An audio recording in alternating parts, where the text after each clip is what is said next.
सुनहरे गोबर की कहानी। एक समय की बात है, एक बड़े पेड़ पर एक पक्षी रहता था। वह पक्षी बहुत ही खास था, क्योंकि जब भी कभी वह पक्षी मल त्यागता था तो वह जमीन में गिरने के बाद सोने का बन जाता था। एक दिन उस शहर का एक मुसाफिर चलते चलते थककर उस पेड़ के नीचे रुक गया ताकि वह थोड़ी देर आराम कर सके। जब वह आराम कर रहा था तब ऊपर बैठे पक्षी ने सोचा कि क्यों ना आज इस व्यक्ति की थोड़ी सहायता कर दी जाए। यह सोचकर पक्षी ने उस व्यक्ति के बाजू में अपना मल त्याग दिया।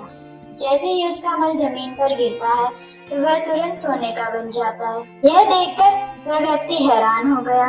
व्यक्ति ने उस सोने को उठाया और उसे लेकर खुश हो गया। अब उसके अंदर का लालच और बढ़ने लगा। ऐसे में वह पक्षी को पकड़ना चाहता था। पक्षी को पकड़ने के लिए पेड़ पर एक जाल बिछाया और उसमें वह पक्षी पकड़ लिया। पक्षी को पकड़ने के बाद वह उसे घर ले आया।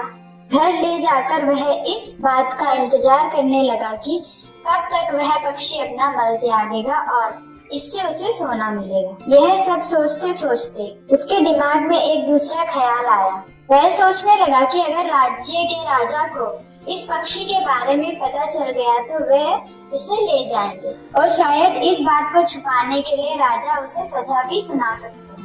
इस वजह से वह पक्षी को ले जाकर राजा के सामने प्रस्तुत कर देता है। राजा के पास जाकर उसने बताया कि यह पक्षी आम पक्षी नहीं है, बल्कि एक खास पक्षी है जिसका मल सोने में बदल जाता है। यह सुनकर राजा ने उस पक्षी को अपने पास रख लिया। कुछ देर बाद राजा के पास एक मंत्री आया और उसने बोला, महाराज, यह सब बातें बकवास हैं। क्या आपने कभी सुना है कि कोई पक्षी सोने का मल त्यागता है? इसलिए आप इस पक्षी को छोड़ दीजिए और अपना समय बर्बाद मत कीजिए। ऐसे में राजा ने मंत्री की बात मानते हुए उस पक्षी को छोड़ने का आदेश दिया। जैसे ही पक्षी उड़ने लगा तब उसने दरबार में अपना मल त्याग दिया।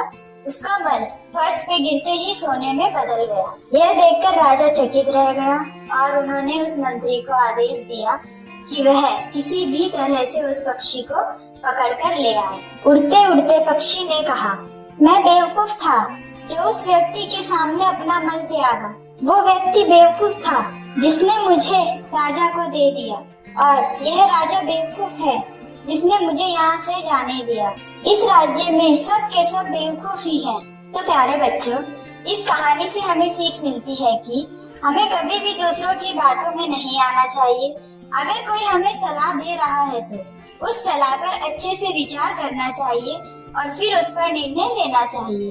ऐसा करने से ही हम एक समझदार व्यक्ति कहलाएंगे। दोस्तों, आपको हमारी आज की कहानी कैसी लगी?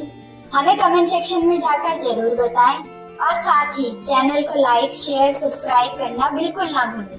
Thank you for watching.